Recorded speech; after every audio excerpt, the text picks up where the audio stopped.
England ವಿರುದ್ಧದ 5 ಪಂದ್ಯಗಳ T20 ಸರಣಿಯಲ್ಲಿ ಭಾರತ ತಂಡವು 3-1 ಅಂತರದಿಂದ ವಶಪಡಿಸಿಕೊಂಡಿದೆ.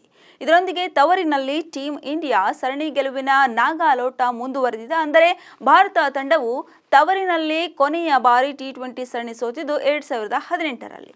2018-19ರಲ್ಲಿ ಭಾರತ ತಂಡವು ತವರಿನಲ್ಲಿ ಆಸ್ಟ್ರೇಲಿಯಾ ವಿರುದ್ಧ 2-0 ಅಂತರದಿಂದ ಟಿ20 ಸರಣಿ ಸೋತಿತ್ತು. ಇದಾದ ಬಳಿಕ ಟೀಮ್ ಇಂಡಿಯಾ ಹಿಂತಿರುಗಿ ನೋಡಿಲ್ಲ. 2019ರಿಂದ ಗೆಲುವಿನ ನಾಗಾಲೋಟ ಆರಂಭಿಸಿರುವ ಟೀಮ್ ಇಂಡಿಯಾ ಇದೀಗ ತವರಿನಲ್ಲಿ ಸತತ 17 ಸರಣಿಗಳನ್ನು ಗೆದ್ದುಕೊಂಡಿದೆ. ಇದು ಕೂಡ ವಿಶ್ವ ದಾಖಲೆಯಾಗಿದೆ. ಅಂದರೆ ತವರಿನಲ್ಲಿ ಸತತವಾಗಿ ಅತ್ಯಧಿಕ ಟಿ20 ಸರಣಿಗಳನ್ನು ಗೆದ್ದ ವರ್ಲ್ಡ್ ರೆಕಾರ್ಡ್ ಪಟ್ಟಿಯಲ್ಲಿ ಭಾರತ ತಂಡವು ಅಗ್ರ ಸ್ಥಾನದಲ್ಲಿದೆ. ವಿಶೇಷ ಅಂದರೆ ಭಾರತ ತಂಡವನ್ನು ಹೊರತುಪಡಿಸಿ ವಿಶ್ವದ ಯಾವುದೇ ತಂಡ ತವರಿನಲ್ಲಿ ಸತತ 10 ಸರಣಿಗಳನ್ನು ಗೆದ್ದಿಲ್ಲ.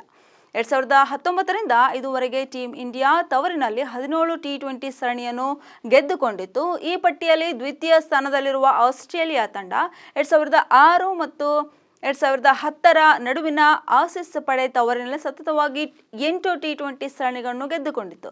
ಇನ್ನು ಸೌತ್ ಆಫ್ರಿಕಾ 2007ರಿಂದ 2010ರವರೆಗೆ ಸತತ 7 ಸರಣಿಗಳನ್ನು ಗೆದ್ದು ಐತಿಹಾಸಿಕ ಸಾಧನೆ ಮಾಡಿತ್ತು. ಆದರೆ ವರ್ಷಗಳ ಹಿಂದೆಯೇ ಆಸ್ಟ್ರೇಲಿಯಾ ಮತ್ತು ಸೌತ್ ಆಫ್ರಿಕಾ ತಂಡಗಳು ದಾಖಲೆಗಳನ್ನು ಮುರಿದಿರುವ ಟೀಮ್ ಇಂಡಿಯಾ ಇದೀಗ ತವರಿನಲ್ಲಿ 17 ಸರಣಿ ಜಯದೊಂದಿಗೆ ಗೆಲುವಿನ ನಾಗಾಲೋಟ ಮುಂದುವರಿಸಿದೆ. ಈ ಮೂಲಕ ಟಿ20 ಕ್ರಿಕೆಟ್ ಇತಿಹಾಸದಲ್ಲೇ ತವರಿನಲ್ಲಿ ಸತತವಾಗಿ 15+ ಸರಣಿಗಳನ್ನು ಗೆದ್ದ ವಿಶ್ವದ ಏಕೈಕ ತಂಡ ಎನಿಸಿಕೊಂಡಿದೆ.